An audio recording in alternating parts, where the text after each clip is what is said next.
મામલો શું છે કે અમારા ગામના જે પડતર પ્રશ્નો છે એનું કોઈ નિરાકરણ નથી, બરાબર. કે આ વિધાનસભાની ચૂંટણી આવી એ માટે અમે આ ચીમકી ઉછાળી કે અમારા પ્રશ્નનો જો નિકાલ કરશે તો અમે વોટિંગ કરીશું. હા, હું કાલે એક મિટિંગ હતી દરણ મિટિંગમાં હું ગયો હતો. ત્યાં આગળ મારે ત્યાં સુરેશભાઈ આવ્યા હતા સાહેબ, અને એક મુકેશભાઈ ધારાસભ્ય હતા મહેસાણાના પટેલ, એમની કાંઈ મારી વાત થઈ હતી. અમારા ગામને કીધું અમે બહિષ્કાર કર્યો, પ્રાંતમાં અરજી લેખિતમાં આપી આવ્યા હા.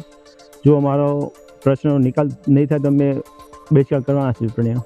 ખેત માર્ગ જે છે નેડિયાઓ છે એની અંદર નાની કડી એ તમામ સોસાયટીના ગંદકીના પાણી આવે છે, અને એના માટે અમે ઘણી વખત આ લોકોને આગેવાનોને રજૂઆત કરી છે, કલેક્ટરને, મામલતદારને, ટીડીઓને અને મુખ્યમંત્રીના સ્વાગત કાર્યક્રમમાં પણ અમે રજૂઆત કરેલી છે.